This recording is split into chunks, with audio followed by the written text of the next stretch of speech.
To become a master at any one thing, it is said that one must practice it for 10,000 hours. I have been living in my body for 306,600 hours, yet I still feel like a novice at operating this bag of meat. As soon as I feel like I've got everything figured out, something changes. Boobs spring out of my chest. I sprout a mustache. Floaters homestead in my eyeballs. And I'm left shocked, bewildered, and yet ultimately quite curious. I cannot tell you the number of times I've wondered, especially after a spicy meal, why evolution wasn't smart enough to build us with buttholes made out of something more durable. Lead piping, perhaps? I'd like to say that I spend my time trying to cure cancer, eradicate hunger, and put an end to global warming, but my brain is naturally inclined toward questions about the human female body. I spend most days wondering about the potential aerodynamic advantages of camel toes, and why, when we are built to sweat, I often find myself hiding in a public restroom, drying off my pit stains to pretend that I don't have glands. Why does my dog, every time I squat down, make a beeline for my crotch? The only other thing she's drawn to with such consistency is the garbage can. I want to be one of those people who, in the morning, sip an espresso while filling in the New York Times crossword puzzle.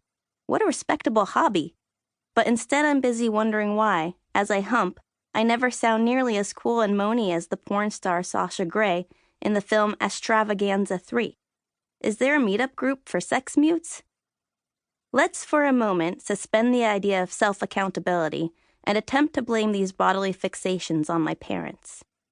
They grew up during the 1960s and were the kind of hippies who were so hippie that they refused to be called hippie. Hippies were so conformist, my mom has always told me. My parents first met in high school and then dropped out of UC Berkeley together. They began growing plants, mostly cacti and succulents, in their backyard, and then, to make a living, sold them to local grocery stores and via mail-order catalogs. My mom never wore any image-altering materials, no makeup, deodorant, perfume, push-up bras, or high heels. She has refused anti-aging creams and would never even dream of fillers. When she read this, she said, "What are fillers? Sheesh." She didn't even shave her legs or armpits, and still doesn't to this day.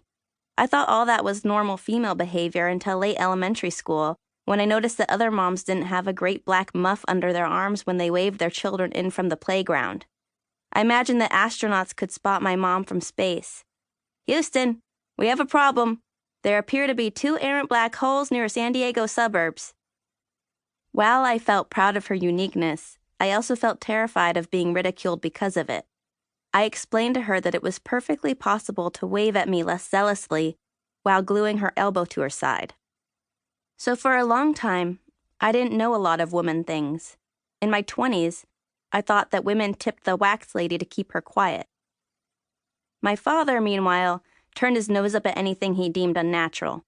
He hated perfume and artificial scents of any kind.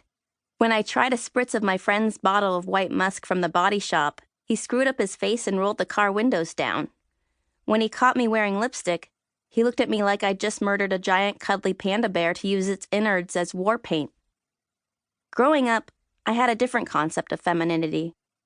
I came to think that artificially enhancing my appearance in any way showed a lack of self-acceptance, that it meant I wasn't strong enough to be who I really was.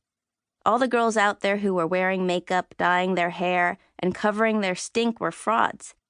I, who stepped forth into the world doused in her artisanal BO, was real.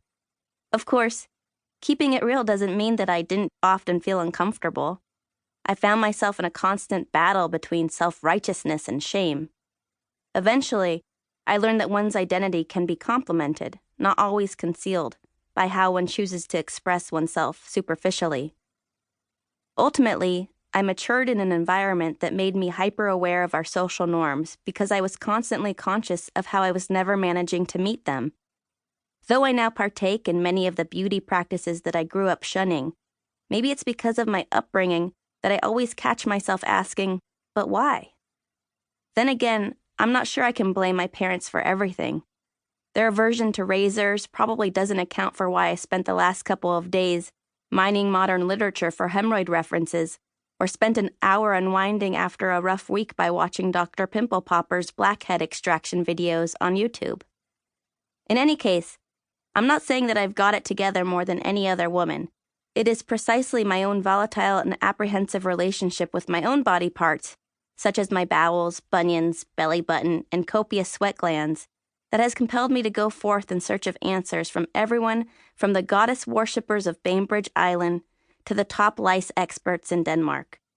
This book won't cure a bad hair day or a yeast infection, or anything else for that matter, but it is my hope that by holding up a magnifying glass to our beliefs, practices, and nipples, this book might serve as a small step toward replacing self-flagellation with awe, shame with pride, and vag odor with, well, vag odor is kind of inevitable.